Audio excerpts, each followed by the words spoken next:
Hello বন্ধুরা, তোমরা সবাই কেমন আছো? আশা করি খুব ভালো আছো। এটা আমার ব্যারাকপুরে ফলকনাথ ম্যামের কাছে ট্রেনিংয়ের শেষ দিন ছিল। ওই দিন এক্সাম ছিল, তাই ওই দিনের একটু করে ভিডিও নিয়ে তোমাদের সাথে শেয়ার করলাম। এটা ছিল আমাদের একাডেমিতে পৌঁছে গিয়েছিলাম প্রায় 11টা। ওখানকার নিয়ম ছিল ওখানে ঢোকার পরে ফিঙ্গারপ্রিন্ট দিয়ে ঢুকতে হয়। এটা হচ্ছে আমাদের ভারতীদি, খুব সিনিয়র, সবার থেকেই সিনিয়র, কিন্তু খুব খুব খুব ভালো ছিল, সবাইকে খুব ভালোবাসতো। আর এটা হচ্ছে আমাদের সুইটি ম্যাডাম, নামটাও যেমন সুইটি, দেখতেও সুইটি। আর এই হচ্ছে প্রিয়াঙ্কা, ও খুব ভালো। ওখানকার নিয়ম ছিল যে ওখানে একাডেমিতে ঢোকা মাত্রই ওখানকার ড্রেস, আই কার্ড দুটোই টাইমে পরে নিতে হবে। তাই ম্যাম ঢোকার আগেই আই কার্ড আর ড্রেসটা চেঞ্জ করে নিয়েছিলাম, কারণ কি এক্সাম আছে তো।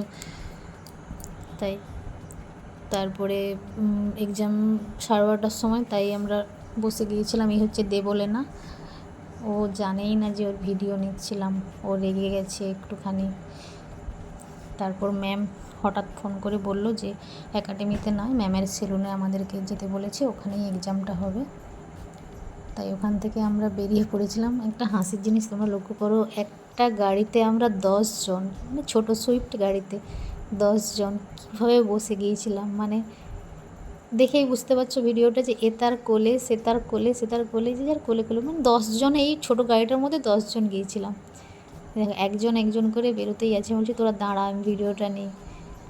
শেষ হচ্ছে না, বেরোনো শেষ হচ্ছে না। পাশের লোকগুলো দেখতেছে, ভাবছে যে ওই ভেতর থেকে আর কতজন বেরোবে। এই যে হচ্ছে আমাদের শেষ ক্যান্ডিডেট, 10 জন ছিল, ড্রাইভার নিয়ে 10 জন। তারপর ওখানে আমরা ম্যামের সেলুনে পৌঁছে গিয়েছিলাম। এই হচ্ছে ম্যামের সেলুন। আর একটা কথা না বললেই নয়, ওখানে ম্যামের একাডেমি, সেলুন, সবাইয়ের দাদা দিদি বোন যারাই ছিল সেলুন বা একাডেমির, প্রত্যেকের ব্যবহার খুব খুব খুব ভালো ছিল, সে বলার কিছু নেই, খুবই ভালো ছিল। তারপরে ওখানে ম্যামের সেলুনের একটু ভিডিও নিচ্ছিলাম আমি, কারণ চলে আসবো, মনটা খারাপ লাগবে, তাই ভিডিওটা নিয়ে নিলাম। মাঝে মাঝে দেখতে পাবো সবাইয়ের সাথে, সবাইকে নিয়ে। সবাইয়েরই মন খারাপ ছিল, কারণ ওই দিন শেষ ছিল তো। তারপর আমাদের এক্সামের আগে লাঞ্চ দিয়ে দিয়েছিল। এই হচ্ছে আমাদের দুপুরের লাঞ্চ। তো আমরা সবাই একসাথে লাঞ্চ খেতে বসে পড়েছিলাম, ওর পরেই এক্সামটা আছে, তাই আমরা আগে খেয়ে নিচ্ছিলাম, যে খেয়ে মাথাটা ঠান্ডা করে নিতে হবে, তবেই তো এক্সামটা ঠিক করে দিতে পারবো। সবাই পোজ দিচ্ছে পাঁপড় নিয়ে, সবাই দেখ, তো সবাই পাঁপড় নিয়ে পোজ দিচ্ছে।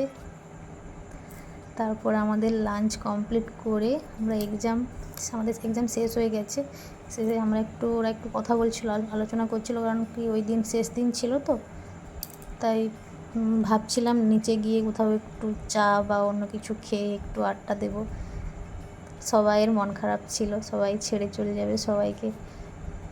এই 10 দিন 12 দিনে আমাদের একটা ছোট্ট ফ্যামিলি তৈরি হয়ে গিয়েছিল, সেইটা তো ভেঙে যাবে, তাই মনটা খারাপ সবাই। তাই একসাথে আমরা দাঁড়িয়ে একটু চা খেতে খেতে গল্প করছিলাম। ওখানে ওই দাদাটার চাটা খুব খুব খুব ভালো ছিল। তারপর চা খেয়ে আমরা রুমে আসছিলাম, কিন্তু হঠাৎ করেই দেখি লিফটের দরজা লক হয়ে গেছে। আমরা লিফটের ভেতরে রয়ে গেছিলাম 5 তলার ওপরে। আবার রুমের হোটেলের মালিককে ফোন করে আমরা বলতে, ও খুলেছিল প্রায় 20 মিনিট পরে। আমরা লিফটের ভেতরে, আমি আর আরেকজন, দুজন লিফটের মধ্যে 20 মিনিট আটকে বসেছিলাম। তারপর প্রায় বিকেল তখন 5টা বাজে, 5টা নয় সরি 5:30 বাজে। তখন আমরা ফ্রেশ হয়ে একটু বাইরে গিয়েছিলাম হালকা করে টিফিন করতে। ওখানে গিয়ে তখন প্রায় সন্ধ্যে 6টা 6:30 বেজে গেছে। হালকা করে একটু চা, একটু চপ খাচ্ছিলাম। খেয়ে সবাই তোমরা জানো ব্যারাকপুর মানেই দাদা বৌদির বিরিয়ানি। তো আমরা দাদা বৌদির বিরিয়ানি খাওয়ার জন্য গিয়েছিলাম, বাট কপালটা এতটাই খারাপ যে মিনিমাম 25 থেকে 30 জন লাইনে দাঁড়িয়ে আছে, ভাবো। ওই জন্য আর খেলাম না।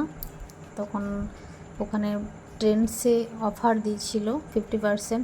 আমি বললাম চলো সবাই একটু, সবাই বলতে সবাই বাড়ি চলে গিয়েছিল, আমরা 2 থেকে 3 জন, একজন ছিল, একসাথে ছিলাম। একটু কেনাকাটা করে রাত্রির ডিনার প্যাকিং করে একদম রুমে পৌঁছলাম। ভিডিওটা কেমন লাগলো অবশ্যই জানাবে, দেখা হবে নেক্সট ভিডিওতে।